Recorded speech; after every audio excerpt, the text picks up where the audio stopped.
അങ്ങനെ മാളവികയെ ഡിസൈനറായിട്ട് കയറ്റി വിടുകയാണ് ആദർശം കിരണും. അങ്ങനെ തന്ത്രപൂർവ്വം മാളവിക ആ ഇൻ്റർവ്യൂ സെലക്ട് ആവുന്നുണ്ട്. ഇൻ്റർവ്യൂ കഴിഞ്ഞപ്പോൾ തന്നെ മാളവികയ്ക്ക് ഒരു കാര്യം മനസ്സിലായി. ഡേവിഡ് എന്ന് പറയുന്ന ആളല്ല ഏഞ്ചലറിയുടെ യഥാർത്ഥ MD. കാരണം സ്വർണ്ണ വ്യാപാര മേഖലയെക്കുറിച്ചോ ഡിസൈനെക്കുറിച്ചോ ഒരു ധാരണയും ഡേവിഡിനുണ്ടായിരുന്നില്ല. ഇതിന് പിറകിൽ വേറെ ആരോ ഉണ്ടെന്ന് മാളവിക മനസ്സിലാക്കുകയാണ്. അങ്ങനെ ഈ വിവരം മാളവിക കിരണിനോട് ആദർശിനോട് പങ്കുവെക്കുകയാണ്.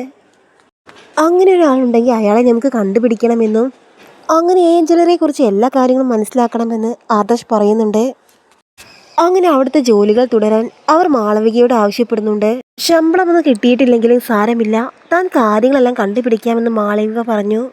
അങ്ങനെ പിറ്റേ ദിവസം ഡേവിഡ് മാളവികയോട് ജോലിക്ക് വരാൻ വേണ്ടി ആവശ്യപ്പെടുന്നുണ്ട്. ആ സമയം മാളവിക ചോദിക്കുന്നുണ്ട്, ആദ്യ ഡിസൈൻ കണ്ടപ്പോൾ നിങ്ങൾക്ക് ഇഷ്ടമായിട്ടില്ലല്ലോ, പിന്നെ എന്താണ് ജോലിക്ക് വരാൻ ആവശ്യപ്പെട്ടതെന്ന് മാളവിക ചോദിച്ചപ്പോൾ തീരുമാനമെടുക്കുന്നത് ഞാനല്ല, തൻ്റെ പിറകിലുള്ള മറ്റു ചിലരാണെന്ന് പറഞ്ഞു. അങ്ങനെ മാളവിക ഇക്കാര്യം ആദർശിനെ വിളിച്ച് പറയുന്നുണ്ട്. അങ്ങനെ ഞാൻ കൊടുക്കുന്ന ഡിസൈൻ ഏഞ്ചലറിക്ക് വളരെയധികം മുതൽക്കൂട്ടാവുകയാണ്. അങ്ങനെ ഏഞ്ചലറി മാളവിക കളക്ഷൻസ് എന്ന പുതിയ ബ്രാൻഡിന് തുടക്കം കുറിച്ചു. മൂർത്തി ജ്വല്ലറിയെ പൂർണ്ണമായി ഇല്ലാതാക്കാനാണ് താങ്കളുടെ ലക്ഷ്യമെന്നും ഡേവിഡ് വെളിപ്പെടുത്തി. ഞാനിപ്പോൾ ഗർഭിണിയായതുകൊണ്ട് തന്നെ അവൾക്ക് ഡിസൈനുകൾ ഉണ്ടാക്കാൻ ബുദ്ധിമുട്ടാണെന്നും അതുകൊണ്ട് താങ്കൾക്ക് ഈ അവസരം മുതലാക്കണമെന്നും ഡേവിഡ് പറഞ്ഞു. അതേസമയം അനിയാണെങ്കിൽ വലിയ വിഷമത്തിലാണ്. നന്ദുവിനൊപ്പം നവീൻ ബർത്ത്ഡേ ആഘോഷിക്കുന്നത് കാണുമ്പോൾ അനി വല്ലാതെ വിഷമിക്കുകയാണ്. നവീന് നന്ദുവിനെ ഇഷ്ടമാണെന്ന് എനിക്കറിയാം, ഇനി അവർ തമ്മിൽ പരസ്പര ഇഷ്ടത്തിലാണോ എന്ന് അനി ഭയക്കുന്നുണ്ട്. സ്വപ്നത്തിൽ പോലും അവരുടെ വിവാഹം കണ്ട് അനി ഞെട്ടി ഉണർന്നു. പിറ്റേന്ന് രാവിലെ അഭിയും നവ്യയും കൂടി അനിയെ ചോദ്യം ചെയ്യുന്നുണ്ട്. ഇന്നലെ നന്ദുവിൻ്റെ കൂടെയായിരുന്നോ എന്ന് നവ്യ ചോദിക്കുന്ന സമയത്ത് ഞാൻ ഇന്നലെ നന്ദുവിനെ കണ്ടിട്ടില്ല, എനിക്കൊന്നും അറിയില്ല എന്ന് അനി പറയുന്നുണ്ട്. നന്ദുവുമായിട്ടുള്ള വിവാഹത്തിന് ഒരിക്കലും സമ്മതിക്കില്ല എന്ന് നവ്യ തറപ്പിച്ച് പറഞ്ഞു.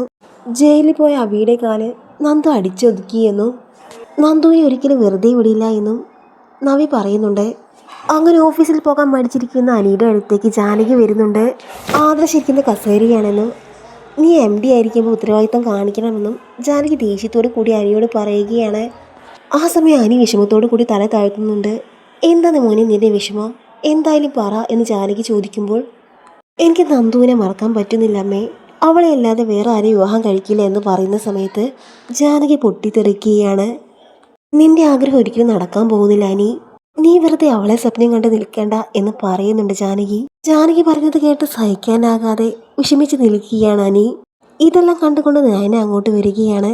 അങ്ങനെ ജാനകി പോയ സമയം അനിയോട് നയന പറയുന്നുണ്ട്, മോനെ നീ വിഷമിക്കേണ്ട, എല്ലാത്തിനും ഒരു വഴിയുണ്ടാകും, നീ സമാധാനമായി നിൽക്ക് എന്നൊക്കെ പറഞ്ഞ് സമാധാനിപ്പിക്കുകയാണ് നയന.